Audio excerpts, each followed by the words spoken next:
Hello, hello! Hoje eu tô aqui pra falar do segundo livro de uma série que todo mundo sabe já que eu amei ler o primeiro livro, que é A Seleção. Se você não assistiu ainda o vídeo da seleção, clica aqui em cima e assiste, porque senão você não vai entender nada do que eu tô falando do segundo livro da série. E esse segundo livro é A Elite, da Kiera Cass.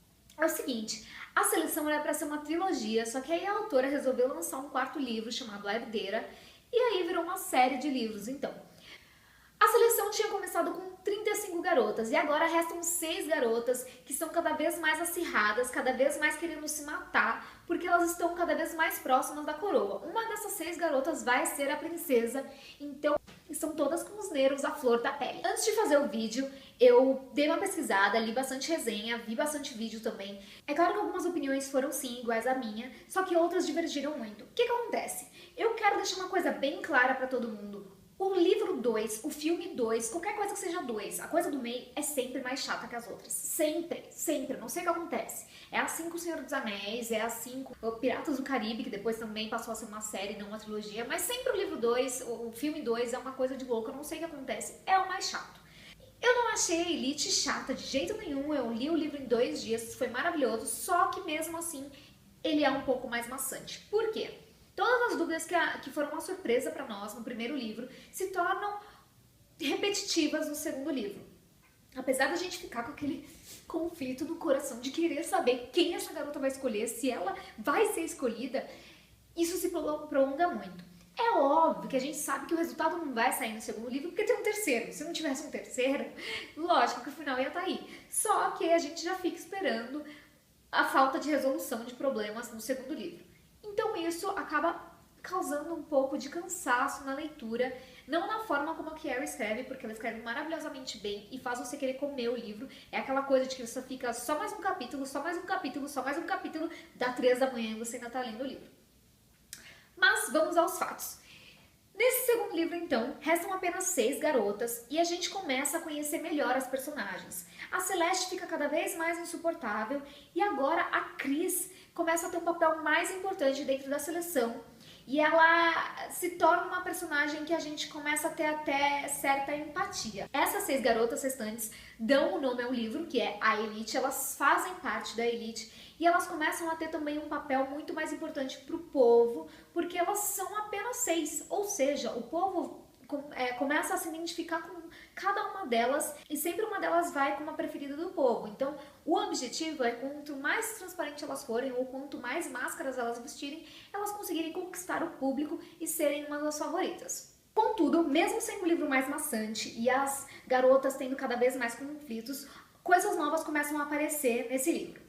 Uma grande reclamação do público leitor do primeiro livro foi: eu não entendi muito bem a história de Leia, eu não sei como, não tá muito bem explicado, eu tive que procurar em outras fontes, tive que olhar alguns sites para saber o que era melhor esse país. Gente, na minha cabeça, quando eu li o primeiro livro, era óbvio que a autora iria explicar em algum momento qual era a real história do país, porque não é possível você criar um mundo e não explicá-lo muito bem, entendeu? Então, essas dúvidas foram sanadas levemente nesse segundo livro e eu acredito que no terceiro livro elas sejam mais sanadas ainda. Tipo, todas as respostas venham. Eu espero. Então, novos ataques começam a acontecer. Os rebeldes ficam cada vez mais explícitos nesse livro. A gente começa a entender mais as diferenças entre os ataques do norte e os ataques do sul e quais as características peculiares que eles têm nesses ataques. E nisso, a América começa a desconfiar que existem mais coisas do que ela realmente achava que sabia. Ela começa a perceber que existem alguns segredos que a família real guarda e que talvez o Mason esteja ciente deles e não esteja contando para ela. Será? Outro ponto, que é o ponto que deixa o livro mais maçante ou não para algumas pessoas, é o ponto da dúvida amorosa desse triângulo enlouquecedor que é América, Mason e Aspen. De um lado a gente tem o príncipe, de um lado a gente tem o ex-namorado apaixonado que viveu com ela escondido 2 anos. Só que nesse livro, os 2 personagens começam a ficar mais humanos, porque agora não são só as qualidades que são explícitas para nós, também os defeitos dos 2 começam a aparecer. E aquele príncipe perfeito que a América acreditava existir não existe. O Mason tem sim os problemas dele, tem sim os segredos dele e tem sim coisas que ele esconde dela. É aquilo que eu falei no primeiro. É muito legal a gente ter dois personagens legais que as pessoas torcem. Eu era super Team Mason, mas aí a opinião começa a mudar um pouco nesse livro.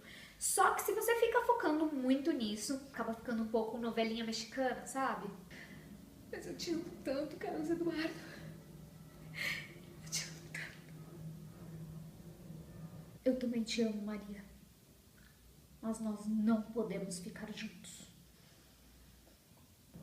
Por quê? Nesse momento, algumas dúvidas começam a surgir ainda mais na cabeça da América, o que torna também a personagem um pouco irritante em certos momentos.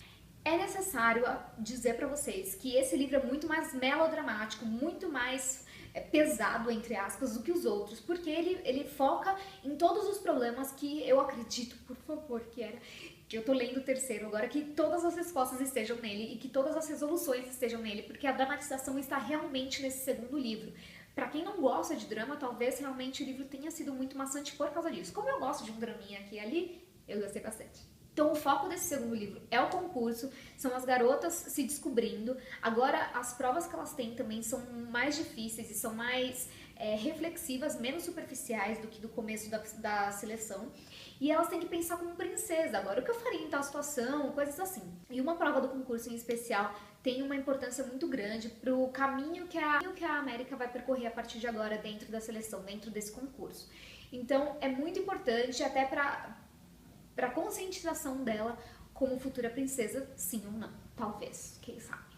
Então tem muita emoção nesse livro, tem muito drama e tem muita dúvida. Dúvida é, com certeza, o ponto principal desse livro. Apesar de tudo isso, eu dei 5 criadinhos pro livro, porque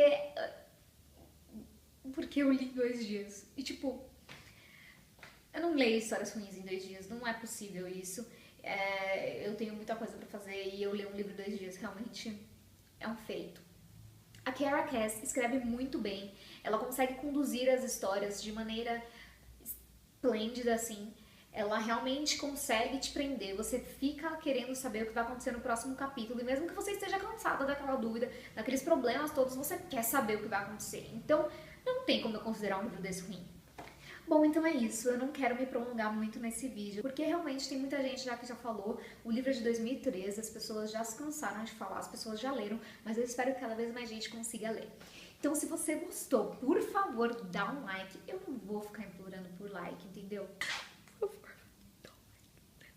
E se você gostou, também se inscreve no canal, porque isso ajuda muito. Muito obrigada por assistir até o fim, tá? Até a próxima.